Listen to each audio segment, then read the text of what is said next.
तो देख रहे हो भैया, बहुत ही प्यारा सा क्वेश्चन है। क्वेश्चन नंबर 14, अवकल समीकरण को सत्यापित, मतलब ये अवकल समीकरण दिया हुआ है, सत्यापित करना है कि इसका ये हल है। मतलब ये हल को लेकर के चलो, आप इसको डेरिवेटिव करके ये वाला टर्म लाओ। लाना है d2y/dx2 - x dy/dx। ठीक है, वीडियो को पहले देखो, क्वेश्चन को समझो, अगर समझ में आए तो चैनल को सब्सक्राइब करके दोस्तों को शेयर कर देना। तो देखो आज का इस सॉल्यूशन कैसे करेंगे, बड़े ही प्यारे तरीके से सॉल्व होगा। जो भी इक्वेशन है अपना, सबसे पहले इक्वेशन को लिख लेंगे। क्या है? y = e⁻m cos inverse x। ठीक है, इस चीज को आप इक्वेशन फर्स्ट मान लो, क्योंकि इसके बाद आप डेरिवेटिव कर करके सारा टर्म लाने वाले हैं। और थोड़ा ध्यान से देखना वीडियो को।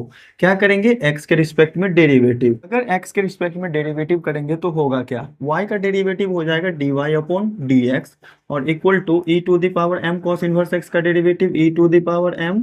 चलो एक काम करते हैं, derivative of e⁻m cos inverse x। ठीक है, और एक्सपोनेंशियल फंक्शन का डेरिवेटिव होता है पावर के रिस्पेक्ट में। तो e⁻m cos इनवर्स x था, तो m cos इनवर्स x के रिस्पेक्ट में होगा। ठीक है, फिर उसके बाद चेन रूल के हिसाब से इसका डेरिवेटिव फिर से करना पड़ेगा। किसका? तो m cos इनवर्स x का। किसके रिस्पेक्ट में? तो x के रिस्पेक्ट में ये हो जाएगा। ठीक है, हम करते हैं स्टेप बाय स्टेप डेरिवेटिव, आपको समझा रहे हैं। ये है dy/dx, रहने दो। और यहाँ पर e का पावर x का डेरिवेटिव e का पावर x ही होता है, तो ये e⁻m cos इनवर्स x ही रह जाएगा। लेकिन गुना में m कांस्टेंट है, बाहर निकल जाएगा। और cos इनवर्स x का डेरिवेटिव क्या होता है? -1/√1 - x²। ये चीज समझ में आया कि नहीं? जी बिल्कुल आया होगा। एक काम करो, dy/dx, और ये जो पूरा का पूरा टर्म दिख रहा है, क्या चीज? e का power m cos inverse x। ये पूरा का पूरा टर्म क्वेश्चन ही है ना, तो इसके जगह पर हम y लिख सकते हैं कि नहीं? तो माइनस में m तो साथ में है ही, तो -m रहने दो। और साथ में इस चीज को हम लिख सकते हैं y, और बट्टा में ये क्या है? x² है ना, तो 1 - x²। ठीक है, ये लिख लिया हमने। चूंकि -m कांस्टेंट था तो इसको हम साइड में लिख लिए। इस चीज को मान लीजिए समीकरण 2। क्यों माने समीकरण 2? क्योंकि हमने x के सापेक्ष अवकलन किया, तो ये dy/dx वाला टर्म है। y वाले टर्म को 1 मानो, dy/dx वाले टर्म को 2 मानो, d2y/dx2 वाले टर्म को समीकरण 3 मान लो। बहुत ही प्यारे तरीके से सॉल्व हो जाएगा। अब इसका डेरिवेटिव फिर से करेंगे तभी तो d2y/dx2 आएगा ना। तो पुनः x के सापेक्ष अवकलन करने पर क्या बनेगा? dy/dx का डेरिवेटिव d2y/dx2। ठीक है, इक्वल टू -m तो कांस्टेंट है, बाहर निकाल लो। अब देखो, इस वाले टर्म का डेरिवेटिव अगर करेंगे तो u/v रूल लगेगा। u/v रूल मतलब नीचे वाले का डेरिवेटिव ऊपर और नीचे वाले का डेरिवेटिव करना है तो नीचे वाले का स्क्वायर करना पड़ेगा, √1 - x² का होल स्क्वायर। फिर ऊपर क्या करना है? इस वाले टर्म को एज इट इज लिखना है, √1 - x² को, और ऊपर वाले का डेरिवेटिव करना है, तो dy/dx।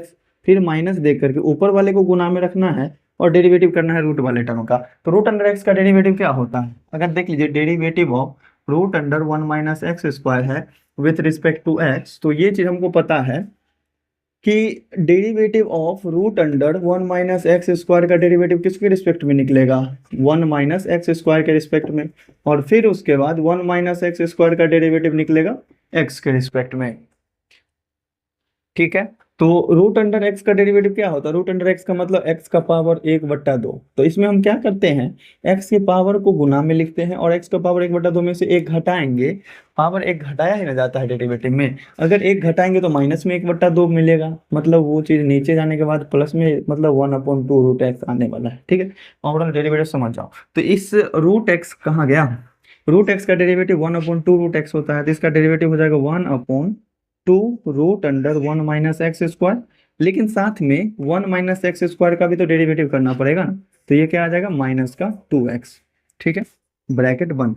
उम्मीद है कि ये वाला स्टेप समझ गए होंगे। तो नेक्स्ट स्टेप भी आगे बहुत ही प्यारे तरीके से समझोगे। तो देखो, जो भी चीज है गुना भाग करके हम यहाँ पर लिखते हैं, फिर आपको हम बताते हैं। ये क्या है? d2y/dx2 बराबर -m तो कांस्टेंट था ना, रहने दो, गुना में कोई दिक्कत नहीं है। जो भी चीज है हम उसको लिख लेते हैं। सबसे पहले √1 - x² dy/dx। ठीक है, और यहाँ ध्यान देना एक चीज, ये 2 से ये वाला 2 कट जाएगा, माइनस माइनस प्लस का xy बचेगा, प्लस में xy, और साथ में कुछ नहीं है, और बट्टा में क्या बचेगा? √1 - x²। ओवरऑल के डिवाइड में क्या बच रहा है? 1 - x²। 3 बच रहे हैं। ठीक है, बहुत अच्छे। ठीक है, ध्यान देना। अब एक काम हम कर सकते हैं क्या, अलग अलग डिवाइड कर सकते हैं क्या। देखो यहाँ D two Y upon D x two है, D two Y upon D x two के साथ ये चीज गुना मिलाना है, तो एक काम करो ना, इसको भेज दो इधर गुना में, क्या चीज आ जाएगा, 1 - x² d two Y upon D x two, ठीक है, और इक्वल टू -m, और इसके साथ क्या आ जाएगा, √1 - x² dy/dx किसके बराबर है भाई, लाना क्या है, dy/dx तो रहने देना है, इस √1 - x² को मुझे इसी तरह से x लिखना है, और चाहे चलो √1 - x², √1 - x² नहीं दिख रहा है कुछ भी, तो बस ये चीज जो है अपना लिख लेते हैं, √1 - x² dy/dx। एक काम करना, ये जो हमको y अपॉन √1 - x² है ना, इसको हमको किसी तरह से dy/dx बनाना है, dy/dx में ये है ना -1/√1 - x²। तो हम एक काम करें, यहाँ देखो y/√1 - x², इसके लिए अगर हमको ऐसा बनाना है तो एक काम करते हैं, x को रहने देते हैं, और ये y जो है ना, इसको हम लिखते हैं y और बट्टा में √1 - x²।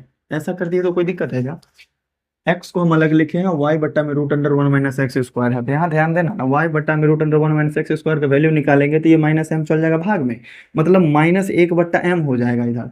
तो हम क्या करें यहाँ से, 1 - x² d2y upon dx2 equal to -m, और साथ में ये चीज रहने दो, √1 - x² dy अपॉन dx, ठीक है, प्लस x और इंटू इस वाले पूरे टर्म को, ये चीज उधर भाग में ले जाएंगे तो बन जाएगा -1/m और dy अपॉन dx।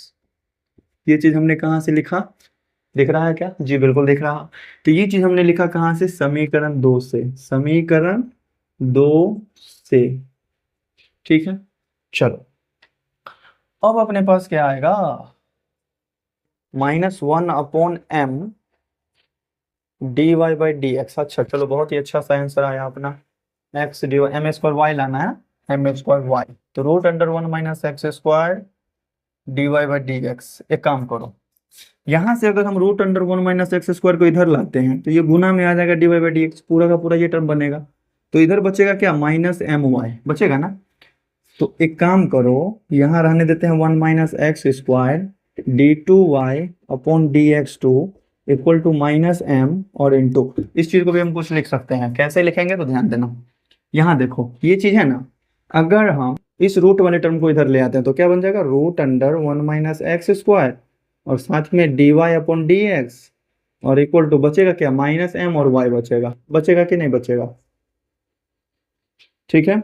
तो कहीं पर अगर ऐसा टर्म लिखा हुआ दिख रहा है हमको, तो हम उसकी जगह पर -my लिख सकते हैं, तो -my हमने लिख दिया, प्लस x, अच्छा है इसको गुना करके लिख लो, माइनस में x/m dy अपॉन dx, ठीक है।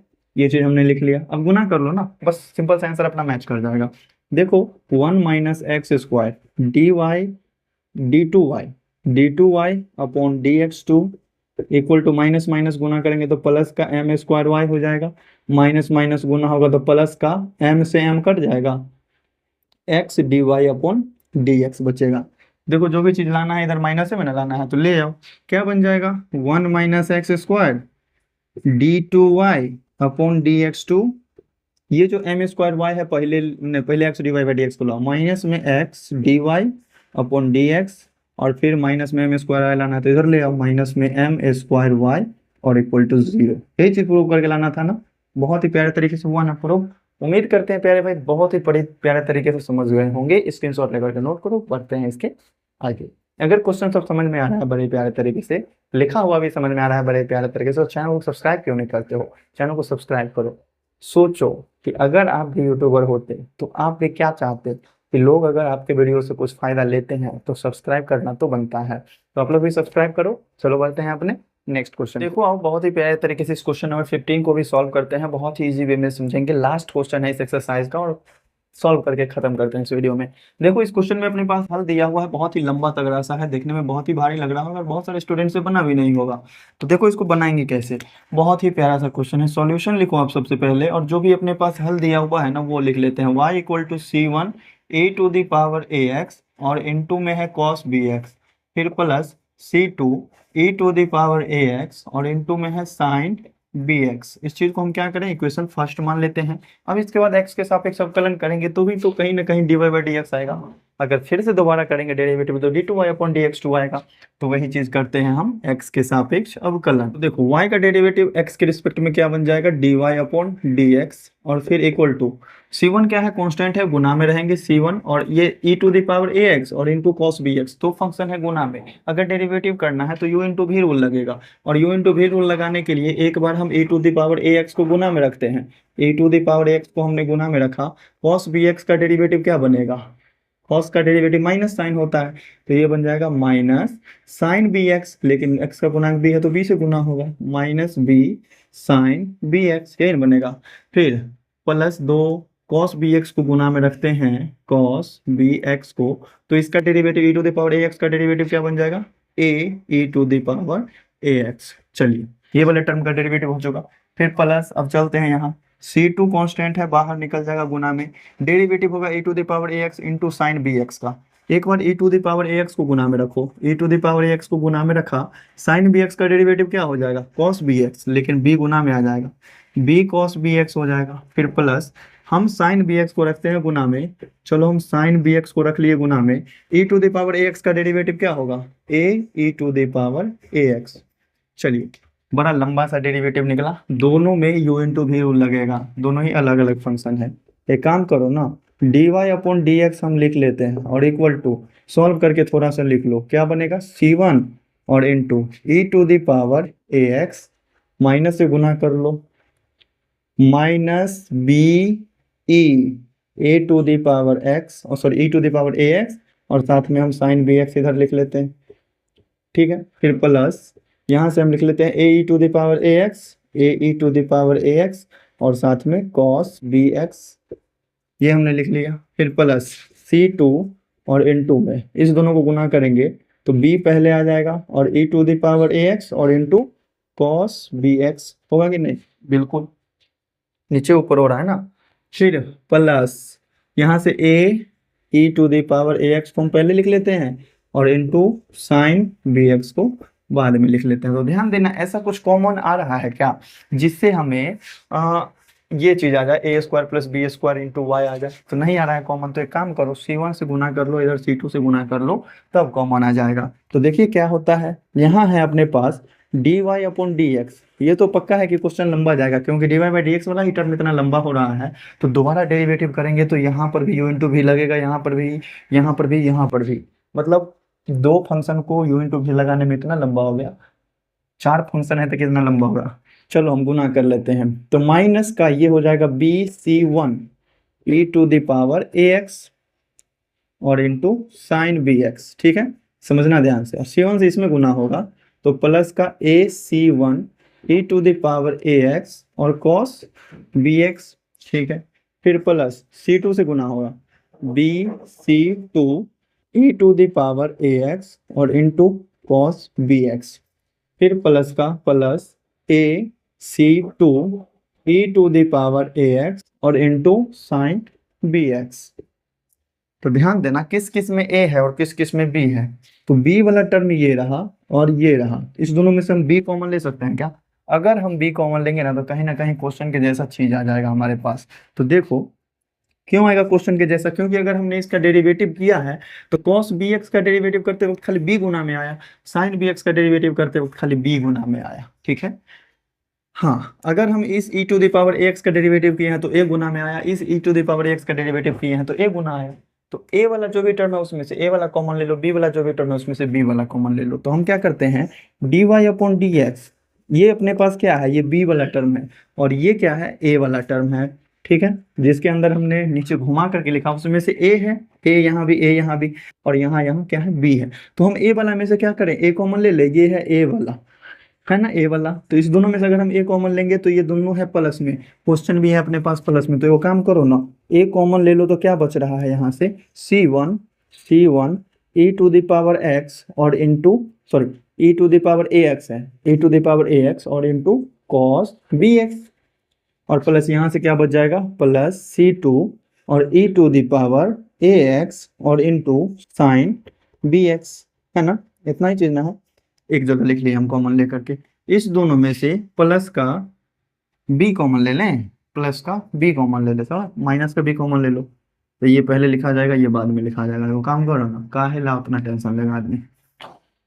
प्लस का ही बी कॉमन लो, अच्छा माइनस का बी कॉमन ले लो। माइनस बी कॉमन लिए तो क्या बचेगा यहाँ से, माइनस बी तो कॉमन आ गया, c1 e⁻⁴ c1 e⁻⁴ और साइन बी एक्स, ठीक है। और फिर माइनस ये हो जाएगा, क्योंकि हम माइनस बी कॉमन लिए हैं तो माइनस वाला तो आ गया, और इसमें से अगर माइनस निकालेंगे तो वो माइनस बचेगा ना, c2 e⁻⁴ और इंटू कॉस बी एक्स। इतना लंबा है कि समझाना पड़ रहा है। देखो अब देखो, ये पूरा का पूरा टर्म जो है ना, ये पूरा का पूरा टर्म है, ये किसके बराबर है, क्वेश्चन के बराबर है। देखो ना, c1 e⁻⁴ cos bx, इसको हम y लिख लेते हैं, तो क्या बन जाएगा अपने पास, dy/dx इक्वल टू a और y बनेगा ना, ये माइनस b और इनटू जो चीज अपने पास क्वेश्चन लिख लो, c1 e⁻⁴ sin bx minus c2 e⁻⁴ और cos bx, ठीक है। अब देखो यहाँ तक समझ गए हैं, तो यहाँ तक स्क्रीनशॉट लेकर के नोट करो, क्योंकि अगली बार जो इसके आगे जो डेरिवेटिव करेंगे तो इस वाले में भी u इंटू भी लगेगा, तो टर्म बढ़ेंगे। और तो इस दोनों चीजों को नोट करो और फिर बढ़ते हैं इसके आगे। तो देखो जो अपना dy/dx निकल करके आया था उसको हमने लिख लिया है। अब पुनः x के सापेक्ष अवकलन करेंगे, तो अगर दोबारा से इसका डेरिवेटिव x के रिस्पेक्ट में करते हैं तो dy/dx का डेरिवेटिव d2y/dx2 बनेगा, और इक्वल टू, ध्यान देना x के सापेक्ष डेरिवेटिव करना है ना, तो a इंटू वाई का डेरिवेटिव क्या बन जाएगा, dy/dx माइनस इस पूरे टर्म का डेरिवेटिव करना है तो b रहेगा गुना में, और जो भी चीज चल रहा है अपना पास चलने दो, c1 है गुना में कांस्टेंट, इस फंक्शन का डेरिवेटिव करेंगे तो u इंटू भी रूल लगेगा, e⁻⁴ को गुना में रखेंगे, e⁻⁴ को, तो साइन bx का डेरिवेटिव क्या हो जाएगा, b cos bx, ठीक है। माइनस है तो माइनस दो, c2 सॉरी यहाँ नहीं, पहले इस फंक्शन को गुना करना है ना, डेरिवेटिव e⁻⁴ को हमने गुना में रखा तो साइन bx का डेरिवेटिव किया, अब प्लस दो साइन bx को गुना में रख करके, साइन bx को गुना में रख करके e⁻⁴ का डेरिवेटिव करेंगे, तो ये बन जाएगा a e⁻⁴, ठीक है। ये वाला मिडिल ब्रैकेट खत्म। अब माइनस है, माइनस दो, c2 को गुना में रखो, इस वाले टर्म का डेरिवेटिव करो, e⁻⁴ को गुना में रखेंगे तो cos bx का derivative minus b sin bx बन जाएगा, ठीक है। और यही है ना, हाँ यही बनेगा। और फिर प्लस cos bx को गुना में रखेंगे तो इसका डेरिवेटिव करना होगा, तो चलो हम cos bx को गुना में रखते हैं, e⁻⁴ का डेरिवेटिव हो जाएगा a e⁻⁴, ठीक है। यहाँ से मिडिल ब्रैकेट बंद और बड़ा वाला ब्रैकेट बंद। तो देखो इतू सा चीज था, उसका डेरिवेटिव इतना लंबा आ गया। अब देखो यहाँ पर भी हमको देखने में लग रहा है कि एगो में b है, एगो में a है, एगो में b है, एगो में a है। अगर कहीं ना कहीं कॉमन लेना है तो सबको एक जगह पर पहले करना होगा, a वाला में से a कॉमन ले लेंगे, b वाला में से b कॉमन ले लेंगे, तो ये बन रहे हैं d2y/dx2 equal to a into dy/dx और माइनस b, और इनटू में ये सब चीज चल रहा है, तो हम क्या करें, b इस सब को गुना करके लिखो, इस टर्म को इससे गुना करेंगे तो b के साथ c1 आएगा और साथ में e⁻⁴ भी आएगा और फिर cos bx भी आएगा, ठीक है। c1 का इस प्लस से गुना करेंगे तो प्लस हो जाएगा ac1 होगा, ac1 और e⁻⁴ भी होंगे और साथ में sin bx भी होगा ही, ठीक है। अच्छा गुना कर रहे हैं ना, चलो चलो चलो, इस वाले माइनस से गुना नहीं किया है ना, एक काम करते हैं ना, माइनस से गुना करते हुए ही चलते हैं। चाहे अगर ऐसा है, ये तो पूरा ही ब्रैकेट था ना, साथ में पूरा ही ब्रैकेट था, तो माइनस 20 इसमें गुना कर लो, फिर माइनस से गुना करते हुए बी से गुना करते हुए चलना होगा।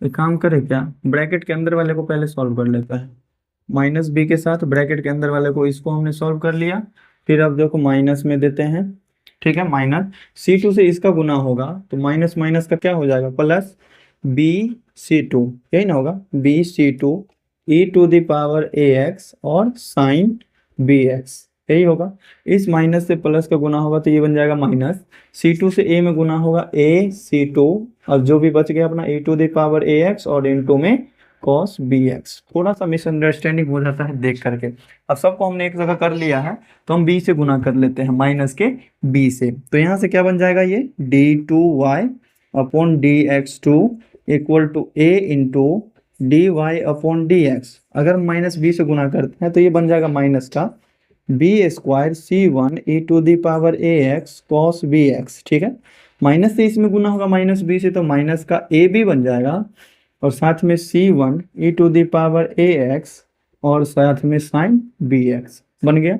फिर माइनस b से इसमें गुना होगा तो माइनस का बी स्क्वायर बन जाएगा c2 e to the power ax और इनटू में साइन bx। अगर ध्यान से देखोगे ना इस क्वेश्चन को तभी समझ पाओगे। ठीक है, माइनस बी और इसमें गुना करेंगे तो ये प्लस का बन जाएगा ए बी और साथ में कांस्टेंट है c2 e to the power ax और साथ में cos bx। ठीक है, ब्रैकेट नहीं है इसमें। ठीक है, ध्यान देना। अब ए वाला टर्म कौन सा है, ए स्क्वायर और बी स्क्वायर वाला। ध्यान देंगे तो ए स्क्वायर और बी स्क्वायर तो कॉमन कहीं से नहीं आ रहा है, बी स्क्वायर कॉमन आ रहा है ना, बी स्क्वायर कॉमन आ रहा है तो हम क्या करेंगे बी स्क्वायर कॉमन लेके आ। हाँ, बी स्क्वायर अगर हम कॉमन लेंगे ना, बी स्क्वायर इस दोनों में से, तो हमको माइनस भी साथ में कॉमन लेना पड़ेगा। तो एक काम करो ना, d2y upon dx2 equal to a into dy upon dx रहने देते हैं। dy बाई dx के साथ a लाना ही है ना, हाँ a लाना ही है, साथ में 2 भी लाना है, ले आते हैं ना। माइनस का बी स्क्वायर अगर हम कॉमन लेते हैं तो बचता क्या है अपने पास, cos bx जो कि यहाँ दिखाई दे रहा है c1 e to the power ax और इंटू cos bx ये बच रहा है। यहाँ से भी माइनस का बी स्क्वायर कॉमन आ गया तो प्लस का c2 e to the power ax और इनटू में साइन bx यही चीज बच रहा है। चलिए ये दोनों चीज में से कॉमन आ गया, इस दोनों में से क्या कॉमन आएगा, ए बी कॉमन आएगा। ए बी का हमारे पास कोई काम है क्या, नहीं है काम, तो चलो हम फिर भी कॉमन ले लेते हैं।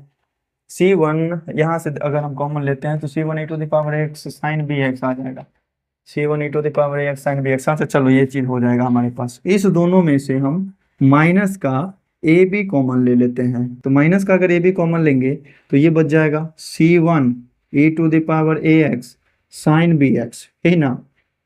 यहाँ से माइनस कॉमन लिया है तो वो माइनस बच जाएगा, ए बी भी कॉमन आ गया है तो ये हो जाएगा c2 और e to the power ax और इनटू में cos bx ब्रैकेट बंद। ठीक है, दोनों ही जगह हमने कॉमन ले लिया। तो यहाँ से क्या बच रहा है देखना ध्यान से, d2y upon dx2 equal to a into dy upon dx minus b square और ये पूरा का पूरा टर्म क्या है, ये जो है c1 e to the power ax cos bx plus c2 e to the power ax sin bx, मतलब ये पूरा का पूरा टर्म क्या है y लिख दिया हमने।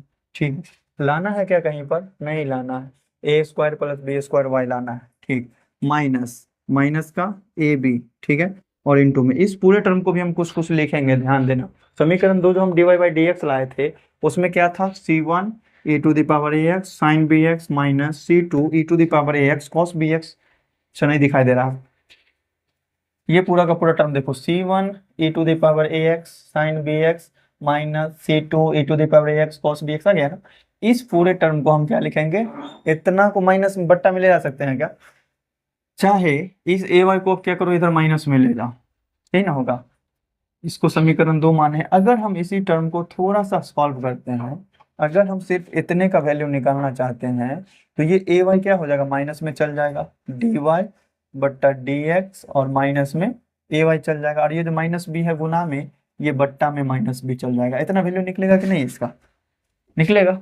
तो हम क्या करेंगे, इसके जगह पर हम ये चीज लिख देंगे, इस चीज को आप इक्वेशन 3 मान लो ना। ठीक है, हमने पूरा नहीं लिखा है जगह की कमी के कारण। ये पूरा का पूरा टर्म किसका आंसर है, बस इतनी चीज का वैल्यू है। ए वाई प्लस में था, इधर गया माइनस में, और माइनस भी गुना में था तो भाग में चला गया माइनस बी। तो हम क्या करते हैं, माइनस ए बी लिखे हैं और इस पूरे टर्म को क्या लिखेंगे, d Y upon D x और माइनस में ए वाई, ठीक है, और बट्टा में माइनस का बी। ध्यान देना यहाँ बी से ये वाला बी कट जाएगा क्या, जी बिल्कुल कटेगा। अब इसको आगे हम लिखना चाहेंगे तो क्या लिखेंगे, d two Y upon D x two equal to a d Y by D x, a d Y by D x, ठीक है, माइनस में बी स्क्वायर वाई तो माइनस में बी स्क्वायर वाई, ए से गुना होगा dy बाई डी एक्स में, तो माइनस में ए dy बाई डी एक्स। अच्छा प्लस माइनस का लोचा हो गया क्या? अच्छा देखो यहाँ माइनस माइनस का गुना होगा तो प्लस बन जाएगा ना, तो एक काम करो ना, इस माइनस को इधर भेज करके इसको प्लस ही बना लेते हैं, इसको प्लस बना लेते हैं, ठीक है, समझ गए। इस माइनस को यहाँ गुना कर दिया तो प्लस का हो गया, ये ए से गुना होगा इधर प्लस में, और इसको गुना करेंगे तो माइनस में ए स्क्वायर बी। ठीक है, अभी जगह है क्या? नहीं है जगह, लेकिन फिर भी चलो हम आंसर ले आते हैं। आंसर लाने के लिए यहाँ से हम क्या करेंगे, बी स्क्वायर वाई और ए स्क्वायर बी है ना, इस दोनों में से हम क्या कॉमन ले सकते हैं, D Y by D X लाना है क्या? अच्छा A square plus B square into Y लाना है। अगर ध्यान देंगे, अच्छा क्या छूट गया भाई, ये देखो ए को ए वाई से गुना करेंगे तो ए स्क्वायर वाई भी तो आएगा ना, तो ए स्क्वायर बी हम लिख लिए, ए स्क्वायर वाई आएगा। तो इस टर्म में से और इस टर्म में से y कॉमन लेंगे तो ए स्क्वायर प्लस बी स्क्वायर बचेगा, और इस दोनों को जोड़ेंगे एक जगह तो 2 चलो बन गया, क्वेश्चन बन गया। ये है d2y अपॉन dx2, ठीक है, equal to a dy by D x, a d Y by D x, दोनों को जोड़ेंगे तो 2a dy बाई dx बनेगा। इस दोनों में से माइनस का y कॉमन ले लो तो बचेगा ए स्क्वायर और प्लस में बी स्क्वायर, तो ए स्क्वायर प्लस में बी स्क्वायर। अपना जो आंसर है सबको बाएं साइड लाया हुआ है लेफ्ट साइड में, तो हम सबको लेफ्ट साइड में ले आते हैं, d2y अपॉन dx2, और उसके बाद माइनस का 2a dy बाई dx, और ये माइनस में है तो इधर आकर के प्लस में y इंटू ए स्क्वायर प्लस बी स्क्वायर और इक्वल टू 0। यही चीज आप प्रूव करना, और बहुत ही प्यारे तरीके से कर चुके हैं प्रूव, ठीक है। उम्मीद करते हैं प्यारे भाई बहुत ही प्यारे तरीके से समझ में आया होगा। क्योंकि लास्ट क्वेश्चन है और थोड़ा भारी क्वेश्चन था, तो हो सकता है एक बार देखने में कंफ्यूजन हो, दोबारा से देख लेना वीडियो को, क्योंकि हर एक स्टेप को हमने बड़े प्यारे तरीके से समझाया है। अगर ये क्वेश्चन समझ में आ गया तो चैनल को सब्सक्राइब कर लेना और अपने प्यारे दोस्तों को भी जरूर से शेयर कर देना। चलो मिलते हैं नेक्स्ट वीडियो में नेक्स्ट एक्सरसाइज के साथ।